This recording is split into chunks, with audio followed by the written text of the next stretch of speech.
My name is Zack, and I've been fixing Carnival machines since I was 19. Busted coin slots, jammed gears, fried circuit boards. I've seen it all. But I'd never seen someone walk away from a fortune-telling machine sobbing like their world had just ended. Not until the night I made the mistake of touching it right after she left. That's when I learned some machines don't just predict your future, they rewrite it. Rule 1. Don't touch the fortune-telling machine after someone walks away crying. I didn't plan on working carnivals forever. It was supposed to be temporary, something to pay the bills while I figured out what came next.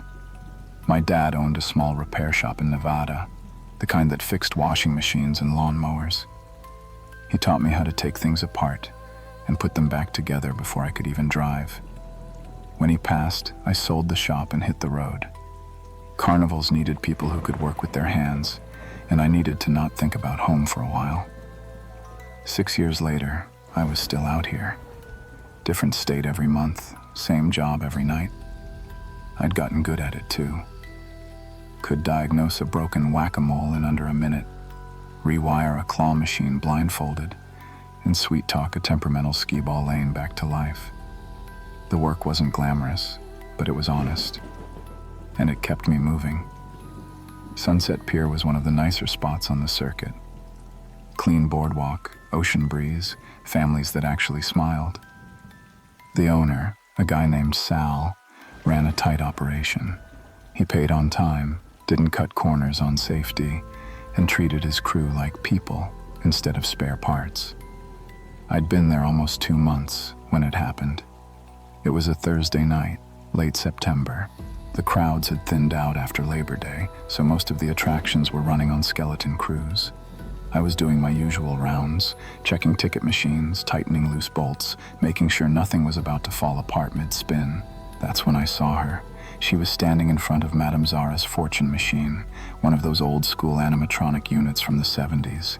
You put in $1, the mannequin inside wakes up, and a little card prints out with your fortune. Most of them say generic stuff like, "A surprise awaits you," or "Love is on the horizon." Harmless, forgettable. But this woman wasn't smiling.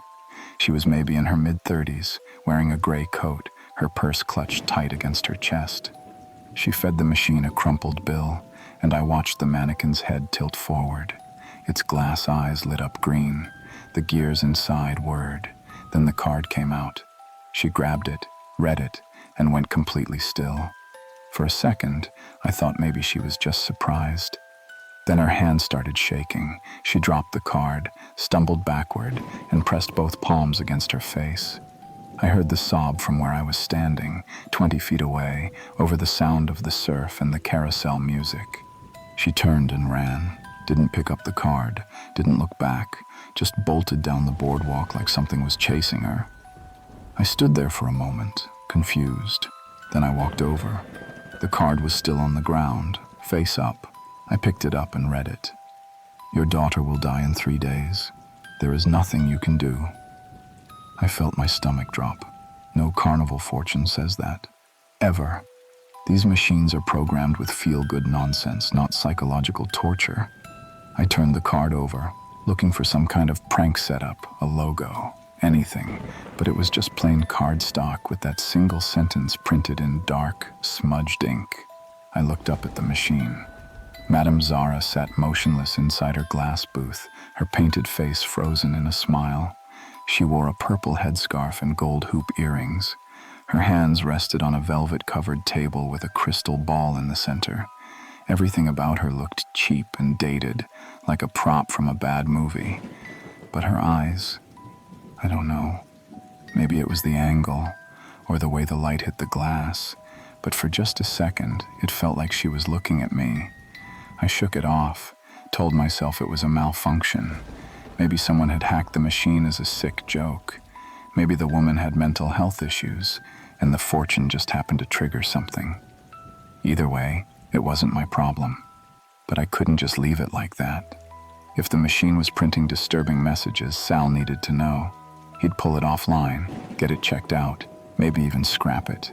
So I did what I always did when I found a faulty machine. I opened the service panel on the side and reached in to reset it. That's when I touched the glass. The moment my fingers made contact, the booth lit up. Not the usual dim yellow glow. This was bright, almost blinding. The mannequin's head snapped up. Her eyes locked onto mine, and then the machine started printing. Not one card. Dozens. They poured out of the slot like a deck of cards being shuffled at high speed, fluttering onto the ground in a pile at my feet. I jerked my hand back, but it didn't stop.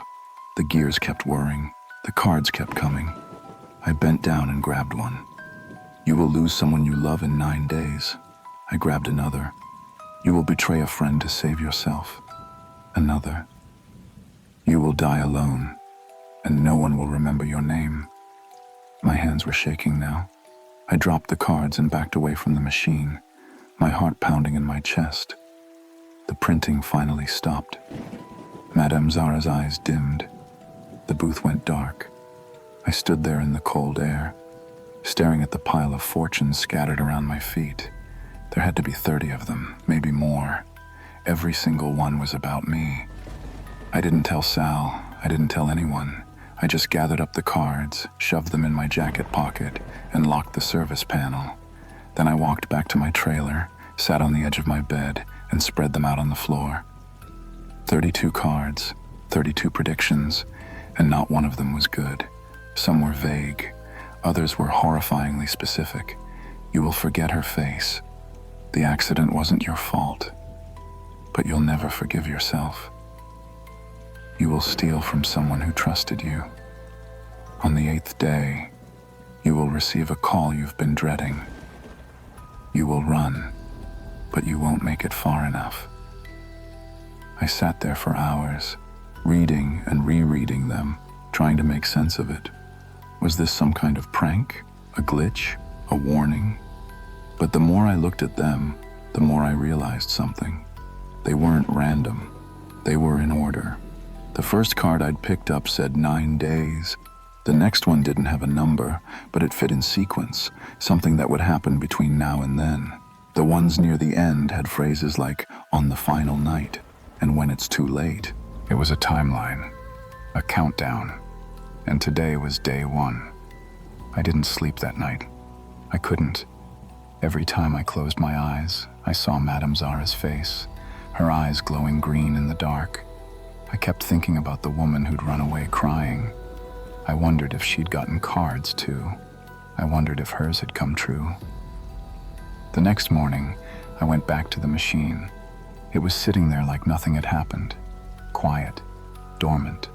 A couple of kids walked past it without even looking.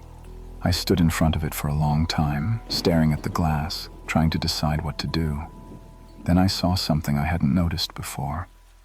There was a small engraving on the brass plate at the base of the booth. It was worn and faded, barely visible unless you got close. It said, Madame Zara sees all. Touch her glass, and she will see you too. That's when I understood.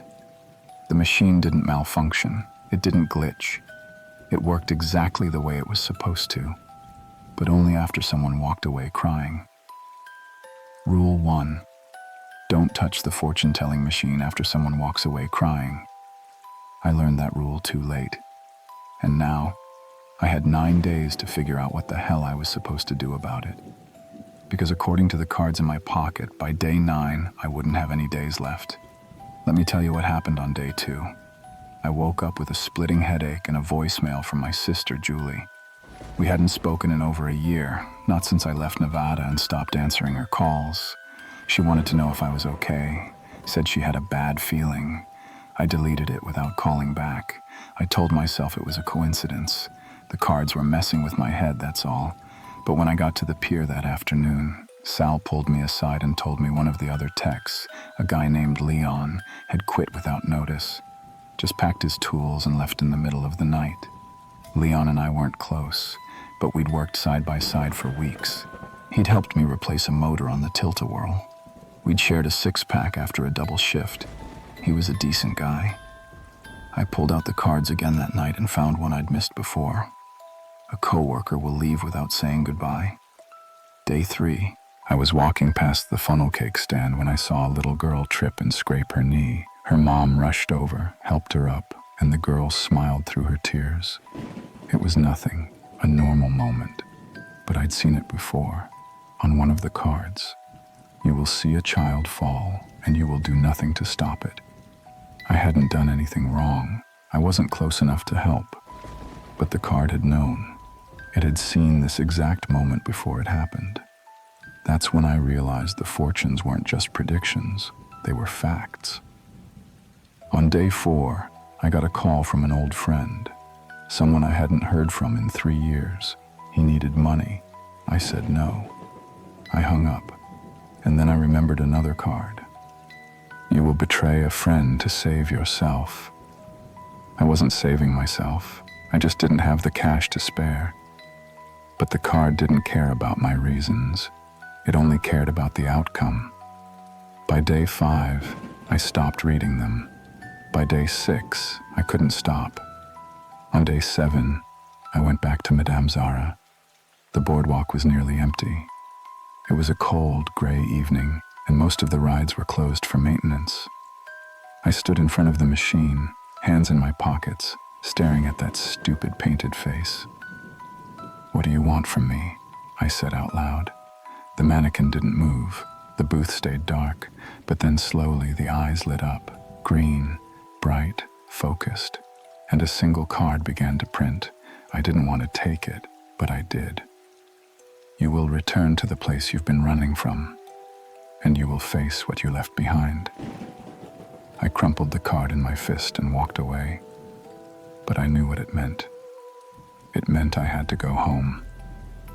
On day 8, I bought a bus ticket to Nevada. I didn't tell Sal I was leaving. I didn't pack much, just my duffel, my tools, and the stack of cards I couldn't seem to throw away. The bus ride took 14 hours.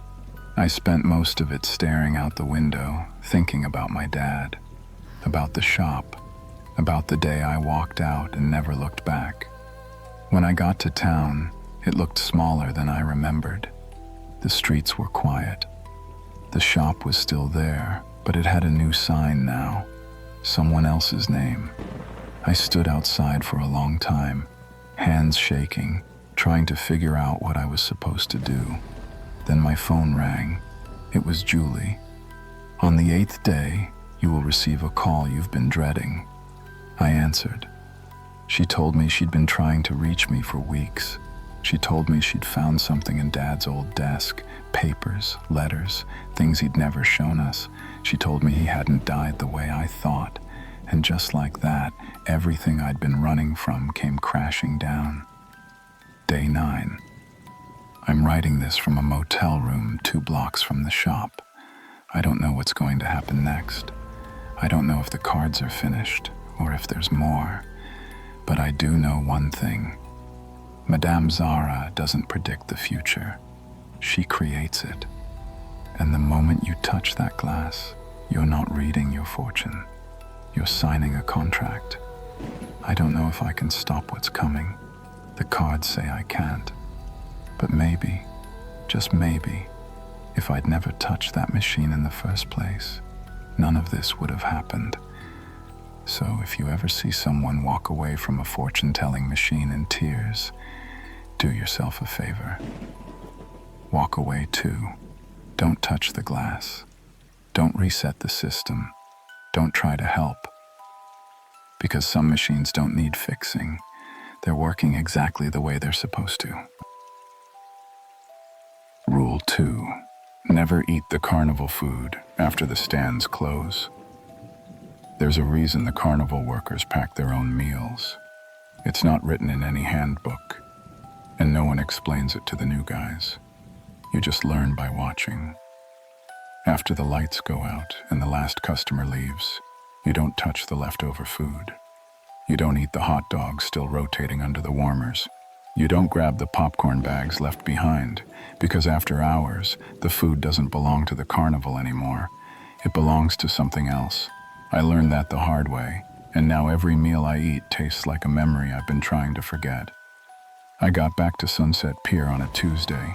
It had been 11 days since I left for Nevada, and honestly, I wasn't sure I'd come back at all. After everything with Julie, the letters, the truth about my dad, I thought maybe I'd just keep driving, find a new town, a new job, a new version of myself that didn't carry all this weight.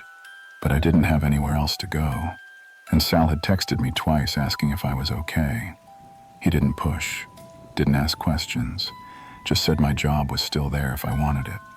So I came back. The pier looked the same salt-stained wood, same peeling paint on the game booths, same sound of waves crashing under the boardwalk. It should have felt comforting, familiar, but it didn't. Everything felt different now, like I was looking at it through glass. Sal gave me a shift that night, said it'd be good to ease back in, keep my hands busy. I appreciated that. He didn't ask about Nevada, didn't mention the fortune machine or the fact that I'd disappeared without notice. He just handed me a toolbox and pointed me toward the arcade. I worked through the evening, fixing broken joysticks and recalibrating claw machines, the usual stuff. Muscle memory took over, and for a few hours I didn't think about anything except tightening screws and running diagnostics. By the time I finished, it was past midnight. The crowds were gone, the rides had stopped, most of the other workers had clocked out and headed home. It was just me, the sound of the ocean, and the hum of generators winding down for the night. That's when I realized I hadn't eaten all day. My stomach twisted with hunger. I'd planned to grab something during my break, but I'd worked straight through without stopping. Now the boardwalk was empty, and every food stand was shut down. Metal shutters pulled tight, grills turned off, lights dark. I walked past Betty's funnel cakes, past Stan's grill, past the popcorn cart and the candy stand. Everything was locked up. Then I saw it. There was a hot dog still sitting on the roller grill at Joey's Dogs. The little stand was closed, shutters halfway down, cash register covered with a towel. But the grill was still on, and the hot dog was still turning. Slowly, like it had been waiting. I stopped and stared at it. It looked perfect. Golden brown, glistening with grease, nestled in a steamed bun. There was even a little tray of condiments still sitting out. Ketchup, mustard, relish. My stomach growled. I glanced around. No one was watching. No one was even nearby. And technically Joey owed me a favor. I'd fixed his grill motor last week when it started smoking mid-shift. I told myself it was fine. Just one hot dog, probably left over from the last customer. No big deal. I reached under the shutter, grabbed the hot dog, and took a bite. It tasted wrong. Not bad, not spoiled, just different. The flavor hit me all at once, rich, smoky, with a hint of something sweet and familiar, way too familiar. It tasted like my dad's cooking. Specifically, it tasted like the chili dogs he used to make every Saturday afternoon. He'd cook the chili from scratch, let it simmer for hours, then pile it onto cheap grocery store buns with shredded cheese and diced onions. I used to sit on the counter and watch him work, and he'd always give me the first one. I hadn't tasted that in over 6 years. I stopped chewing, looked down at the hot dog in my hand. It was just a plain hot dog. No chili, no cheese, no onions, but the taste was still there, undeniable. I swallowed and the flavor lingered, warm, comforting, and completely impossible. I told myself I was just tired, stressed. My brain was playing tricks on me because I'd been thinking about my dad too much lately. That's all it was. I finished the hot dog and threw the wrapper in the trash. Then I went back to my trailer and tried to sleep. The next morning, I woke up and made instant coffee, black, no sugar. But when I took the first sip, it didn't taste like coffee. It tasted like my dad's pancakes. Buttermilk, slightly crispy edges, a little too much butter, exactly the way he used to make them on Sunday mornings. I spit it into the sink and stared at the mug. It was coffee. I could see it, smell it, but my tongue was telling me something completely different. I tried eating a granola bar. It tasted like my dad's scrambled eggs. I tried drinking water. It tasted like the orange juice he used to buy in bulk from the warehouse store.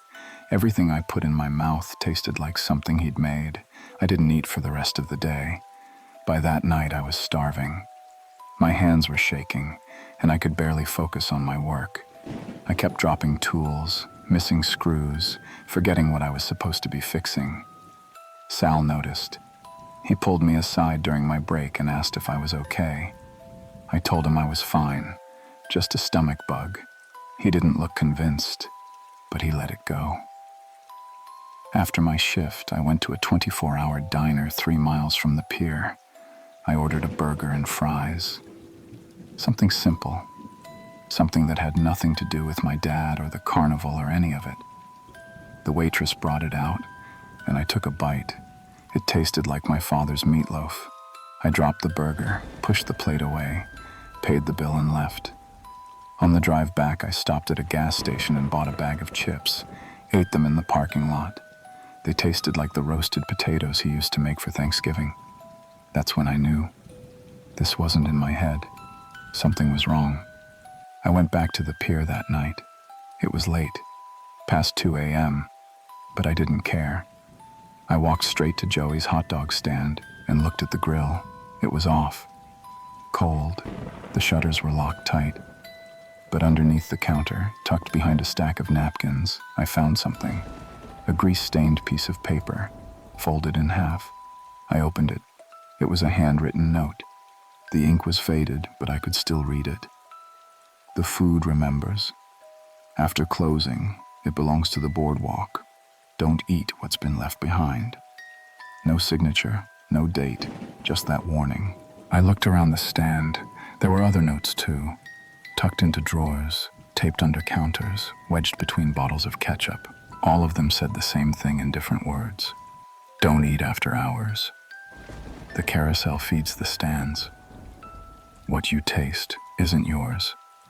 I felt a chill run down my spine. Someone had been warning people, for years probably, and I'd ignored every sign. I went to see the old carousel operator the next day. His name was Eugene, and he'd been working the pier longer than anyone. 70-something years old, gray beard, hands like leather. He sat on a stool near the ticket booth, watching the horses spin in slow circles. I asked him about the food, about the warnings. He looked at me for a long time, then he sighed. You ate something, didn't you? He said.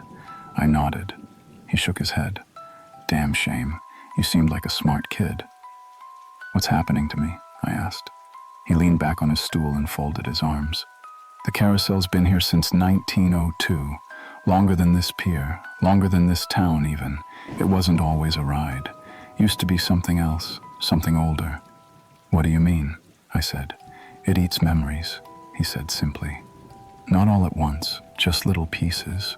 The kind you don't notice right away. A birthday, a conversation, the way someone smiled. It takes them and stores them. And when the food stands close, the carousel feeds those memories into whatever's left behind. I stared at him. That doesn't make sense. Doesn't have to, he said. It just is. You eat the food, you taste the memory, and once you taste it, it starts to fade from your mind, bit by bit, until there's nothing left but the flavor. So, what? I said. I'm going to forget my dad because I ate a hot dog. Eugene looked at me with something like pity. Not all of him, just the parts the carousel took, the parts it fed you. I felt my chest tighten. How do I stop it? He shrugged. You don't. You just stop eating, wait it out. Eventually your body will flush it through. But the memories? He shook his head.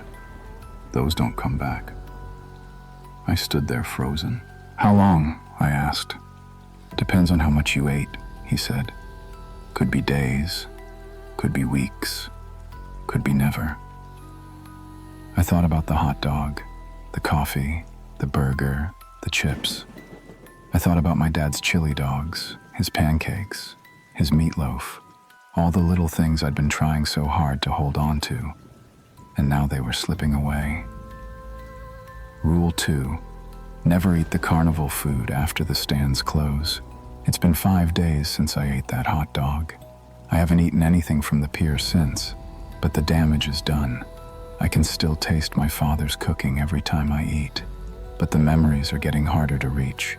I used to be able to close my eyes and see him standing in the kitchen, apron on, humming while he cooked. Now the image is blurry, like I'm looking at him through fog. I used to remember the exact way his chili smelled. Now I just know it smelled good. I used to remember what he said to me the last time I saw him. Now I just know we talked. The carousel is taking it all, piece by piece, bite by bite. And the worst part? I can't stop eating. Because every time I do, I get one more taste, one more moment, one more memory before it's gone forever. Eugene told me to stop, told me to let it go, but I can't, because right now, the only place my father still exists is on my tongue, and I'm not ready to lose him again. Rule 3. Never count the people on the Ferris wheel when it's your shift. I've been operating the Ferris wheel at Sunset Pier for 3 weeks now. It's a simple job. Load the passengers, check the safety bars, start the ride, count them off when they exit. 12 cabins, 12 groups, always the same. But last night, something changed. I counted 12 people getting on. I watched 12 cabins rise into the air. But when the wheel stopped, 13 people stepped off, and the 13th one walked straight toward me, smiled, and said, "Next time, I'm riding with you." His face looked exactly like my father's, but his eyes were completely black. They moved me to the Ferris wheel 3 weeks after I came back from Nevada. Sal said I looked like I needed a change of pace, something quieter, less technical. He didn't say it, but I knew what he meant. I looked like hell. I'd lost weight, stopped sleeping right. I kept zoning out mid-shift, staring at nothing. The food thing hadn't gotten better. Every meal still tasted like my father's cooking, and every bite pulled another memory further out of reach. I was forgetting him in pieces. The sound of his laugh, the way he used to hum while he worked. Little things that used to be solid were turning to smoke. So yeah, maybe I did need something simpler. The Ferris wheel was perfect for that. No repairs, no diagnostics, just load people on, pull the lever, let them ride, and help them off. It ran smooth, didn't break down, and the view from the operator booth was actually kind of peaceful. I could see the whole boardwalk from up there, the lights, the ocean, the long stretch of beach disappearing into the dark. For the first 2 weeks, it was exactly what I needed. Quiet, routine, no surprises. Then came last night. It was a Thursday, slow crowd. Most of the families had gone home, and we were down to the late-night stragglers, teenagers on dates, a few solo riders looking for a moment alone with the view. I'd done 6 cycles already, and everything had gone smooth. At around 10:30, a group started lining up for the next ride. I counted them out of habit. 12 people, 4 couples, 2 solo riders, and a pair of kids with their mom. Perfect. That filled all 12 cabins. I loaded them one by one, checked the safety bars, made sure everyone was settled. Then I pulled the lever and watched the wheel start to turn. It's a slow ride. Takes about 8 minutes for a full cycle. 3 rotations, nice and easy, so people can enjoy the view and take pictures. I usually just stand by the controls and watch, make sure nothing jams or stutters. But that night, I felt off. I don't know how to explain it. It was like the air had changed, like something was watching me. I kept glancing over my shoulder, but there was no one there. Just the boardwalk, just the ocean, just the dim glow of the carnival lights. The wheel turned. The cabins rose and fell. Everything looked normal, but I couldn't shake the feeling. When the ride finished, I pulled the lever to stop it and started helping people out. One by one, they stepped off, thanked me, and walked away. I didn't count them. I was too distracted, too uneasy. But then I saw him. He was the last one to step off. Cabin 12, solo rider, tall, wearing a dark coat, hands in his pockets. He walked down the ramp slowly, like he had all the time in the world. And when he got close, he looked up at me. My breath caught in my throat. It was my father's face. Same sharp jawline, same deep-set eyes, Same small scar above his left eyebrow from a childhood accident he'd told me about once. Everything was exact, perfect, down to the way he tilted his head slightly when he looked at someone. But his eyes were wrong. They were black, completely black. No iris, no white, just two pools of solid darkness, like someone had filled them with ink. He stopped right in front of the booth, smiled. "Hello, Zack," he said. His voice was my father's voice. Same tone, same cadence. But there was something underneath it, something cold. I couldn't move, couldn't speak. I just stood there, gripping the edge of the control panel, my heart hammering in my chest. "You've been counting, haven't you?" he said, still smiling. "That's not a good habit." I finally found my voice. Who are you?" He laughed, soft, almost fond. "You know who I am." "You're not my father." "No," he agreed. "But I wear him well, don't I?" He stepped closer. I could smell him now, burnt sugar and metal. The same smell the ringmaster had, the same smell the fortune machine gave off when it printed those cards. "What do you want?" I whispered. He tilted his head again, studying me like I was something curious, something small. "I want what's owed," he said simply. "You touched the glass. You ate the food. You made deals you didn't even know you were making. And now the carousel, the machine, the boardwalk, they all have a claim on you." "I didn't make any deals," I said. "Didn't you?" He smiled wider. "You wanted to forget the pain. You wanted to feel like you belonged somewhere. You wanted your father back, even if it was just a taste, just a memory. And this place gave you all of that. But nothing here is free, Zack. You know that by now." I felt my stomach twist. "The fortune machine told you that you'd lose someone you love," he continued. "And you did. You're losing him right now. Every meal, every memory, piece by piece. But that's not enough anymore." "What do you mean?" I asked. He leaned in close, so close I could see my own reflection in those black eyes. "Next time," he whispered, "I'm riding with you." Then he turned and walked away, slow, calm, like he had all the time in the world. I stood there, frozen, watching him disappear into the crowd. My hands were shaking, my chest felt tight, and then I remembered. I turned back to the ride, pulled out my clipboard, checked the passenger log. 12 people had gotten on. I counted the exits. 13 people had gotten off. I ran back to the security office, pulled up the footage, watched it 3 times. 12 passengers boarded, 12 cabins filled. The wheel turned, the wheel stopped, and 13 people walked away. The 13th one wasn't on the footage when they boarded. He just appeared, stepping out of cabin 12 like he'd been there the whole time. And when he reached the bottom of the ramp, he looked directly at the camera, smiled, and waved. I reported it to Sal the next morning, told him everything, the extra passenger, the face, the black eyes, the whole thing. He listened, didn't interrupt, didn't look surprised. When I finished, he sighed and rubbed his face. "I was hoping you wouldn't notice," he said quietly. "You knew?" I said. "You knew this was happening?" "Not exactly," he said, "but I knew the wheel was different. The old operator quit because of it. Said he kept seeing people who shouldn't be there. People who got off but never got on. He started counting them, just like you did. And then one night, one of them followed him home." I felt a chill run through me. "What happened to him?" I asked. Sal looked at me. "He disappeared 3 days later. No one's seen him since." I stared at him. "And you didn't think to warn me?"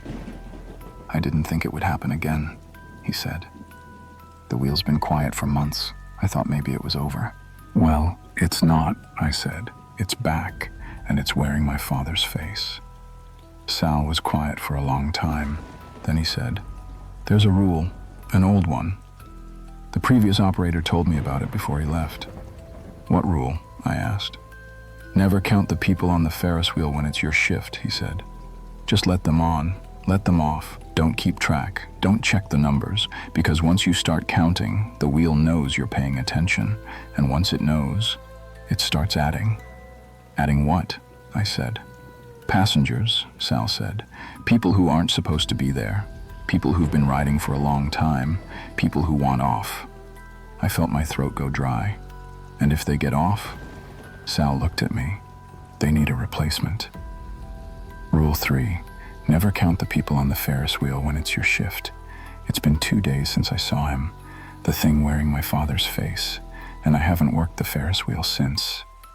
Sal moved me back to arcade maintenance, told me to take it easy, said he'd find someone else to run the wheel for a while, but I can still feel it, that presence, like something's watching me, waiting, and every night, when I walk past the Ferris wheel on my way to the parking lot, I see him. Cabin 12, sitting alone, hands folded in his lap, staring at me. He doesn't move, doesn't wave, just watches. And I know, sooner or later, he's going to get what he wants, because the wheel doesn't stop. It just keeps turning. And the next time I'm alone, the next time I let my guard down, he'll be there, waiting for his turn to ride, with me. Rule 6. Never read the names on the Pier memorial plaques after midnight. There are 14 bronze plaques mounted on the stone wall at the entrance to Sunset Pier. They commemorate people who went missing here over the years. Workers, tourists, locals who vanished without a trace.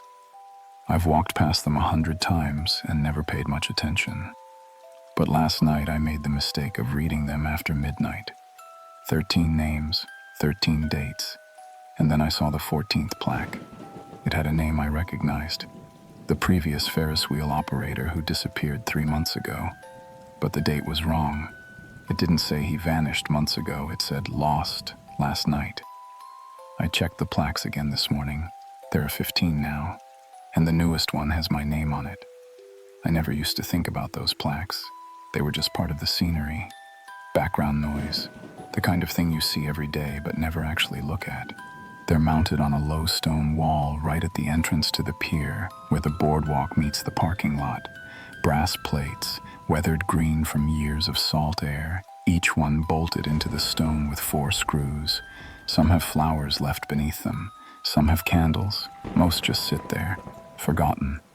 I'd pass them every night on my way to and from my shift, sometimes twice, sometimes more, but I never stopped, never read the names, never cared, until last night. It was late, past midnight. I'd worked a double because one of the other techs called in sick, and I was exhausted. My feet hurt, my back ached. I just wanted to get back to my trailer, collapse on the bed, and not think about anything for a few hours.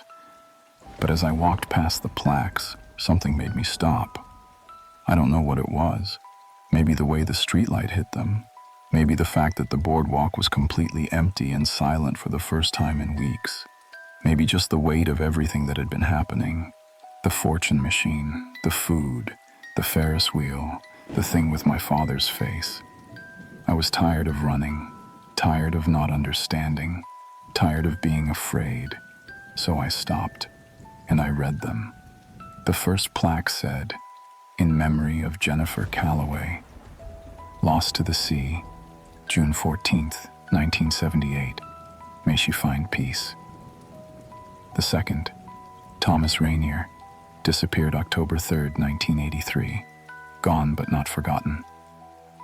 The third, Elena Vasquez, missing since April 22nd, 1991. Forever in our hearts. I kept reading, one by one. 14 plaques, 14 names, 14 people who had vanished from Sunset Pier over the last 45 years and were never found. Some were workers, some were tourists. A couple were locals who'd come to the pier for a night out and never came home. The dates were spread out, sometimes years apart, sometimes only months. But they all had one thing in common. No bodies were ever recovered. I stood there for a long time, reading and rereading the names, wondering what had happened to them, wondering if anyone still remembered them, wondering if they'd felt the same things I was feeling now. The creeping sense that this place wasn't normal, that it took more than it gave. Then I got to the 14th plaque, and I froze. The name was familiar. Daniel Cruz, lost last night. Daniel Cruz, I knew that name. He was the previous Ferris wheel operator, the one Sal had told me about, the one who quit because he kept seeing passengers who shouldn't be there, the one who disappeared 3 months ago. But the plaque didn't say 3 months. It said last night. I blinked, read it again. The words didn't change. Daniel Cruz, lost last night. I pulled out my phone and checked the date. It was November 29th. Daniel had disappeared in late August. I remembered because Sal had mentioned it when he hired me. Said the position had opened up suddenly. Said the previous guy had left without notice. But this plaque said he'd vanished last night. I reached out and touched the brass. It was cold, solid, real. And then I noticed something else. The plaque looked new, not weathered, not green with age. The brass was bright, polished, like it had just been installed. The screws were clean. There was no dirt in the grooves of the letters. I stepped back and looked at the wall again, counted the plaques, 14. I counted again, still 14. But something felt wrong. Off. I pulled out my phone and took a picture. Then I turned and walked back to my trailer as fast as I could without running. I didn't sleep that night. I sat on my bed with my phone staring at the picture I'd taken, zooming in on the plaques, reading the names over and over. 14 plaques, 14 names. Daniel Cruz, lost last night. At around 4 a.m., I finally passed out from exhaustion. When I woke up, the sun was already high. It was almost noon. I'd slept through my alarm. I got up, splashed water on my face, and checked my phone. 3 missed calls from Sal. 2 texts asking if I was okay. I texted back, overslept. I'll be there soon. Then I pulled on my jacket and headed out. The boardwalk was busy, families everywhere, kids running toward the rides, the smell of fried food and sunscreen in the air. It felt normal, safe. I walked toward the pier entrance, telling myself I'd imagined it, that I'd been tired, that my brain had been playing tricks on me. But when I got to the plaques, I stopped cold. There weren't 14 anymore. There were 15. I counted them twice, 3 times. 15 plaques. And the newest one, the one on the far right, freshly mounted, brass still gleaming in the sunlight, said, Zack Silverwood, lost tonight. My hands started shaking. I stepped closer, read it again. Zack Silverwood, lost tonight. My full name, my exact name. Not a coincidence, not a mistake. And beneath it, in smaller letters, he read the names. I stumbled backward, my heart pounding. This wasn't real. It couldn't be real. I looked around. The boardwalk was full of people, families, couples, kids eating ice cream. No one was looking at me. No one seemed to notice the plaques at all. I pulled out my phone and took another picture. My hands were shaking so badly it took 3 tries to get it in focus. Then I ran. I didn't go to Sal. I didn't go to the security office. I went straight to Madame Rosmerda's tent. I don't know why. Maybe because she was the only person, or thing, on the pier who'd ever been honest with me. Maybe because I didn't know where else to go. When I pushed through the purple curtain, she was already looking at me. Ollie, she said softly, you look like you've seen a ghost. Worse, I said. My voice came out rough, shaky. I saw my name on a memorial plaque. It says I'm going to disappear tonight. She didn't look surprised. She just tilted slightly in her crystal ball, her face calm, sad. You read them, didn't you? She said. After midnight. I nodded. She sighed. Oh, Ollie. What does it mean? I asked. Why is my name on there? How is that even possible? The plaques aren't monuments, she said quietly. They're contracts, agreements. The pier takes people, and in return it records their names. It honors them, remembers them, but only after midnight do the plaques show the truth. What truth? I said. That the pier already knows who it's going to take next, she said. It's been watching you, Ollie. Ever since you touched that fortune machine, ever since you ate the food, ever since you counted the passengers on the Ferris wheel, you've been marked, and now the pier has claimed you. I felt my chest tighten. So what? I just disappear? Tonight? That's it? Not if you leave, she said. The plaques only work if you're still here when midnight comes. If you're gone by then, off the pier, out of town, the name fades. The contract breaks. Then I'll leave, I said. Right now. I'll pack my stuff and go. She looked at me for a long time. Then she said, You won't. What? I said. Why not? Because you don't want to, she said simply. You want to stay. You want to see what happens. You want to know if the pier will really take you, or if you can fight it. You want to believe you're stronger than this place. I opened my mouth to argue, but I couldn't, because she was right. Part of me didn't want to run. Part of me wanted to stand my ground, to prove that I wasn't like the others, that I wouldn't just vanish into the dark like Daniel Cruz or Jennifer Calloway or any of the 14, 15 people on that wall. That's how it works, Rosmerta said gently. The pier doesn't drag you away. It makes you stay. It makes you think you have a choice.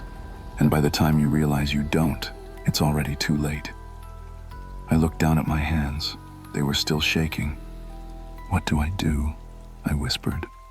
She was quiet for a moment. Then she said, You leave, Ollie, right now. You pack your things, you get in your car, and you drive until the sun comes up. You don't look back. You don't second guess. You just go. And if I don't? I said. She didn't answer. She didn't have to. Rule 4, never read the names on the pier memorial plaques after midnight. It's 11:43 p.m. I'm sitting in my car in the parking lot. My duffel bag is in the passenger seat. My keys are in the ignition. All I have to do is turn the key, drive away, leave this place behind. But I can't stop looking at the plaques, 15 of them, lined up on the stone wall, glowing faintly in the streetlight. I can see my name from here. Zack Silverwood, lost, tonight. I have 17 minutes. Rosmerta told me to leave, told me to run, told me the contract breaks if I'm not here at midnight. But I keep thinking about my father, about the thing wearing his face, about the fortune cards, and the food, and the Ferris wheel. I keep thinking that maybe, if I stay, I'll finally get answers. Maybe I'll finally understand what this place wants from me. Or maybe I'll just become another name on the wall. 16 minutes. My hand is on the key. I just have to turn it.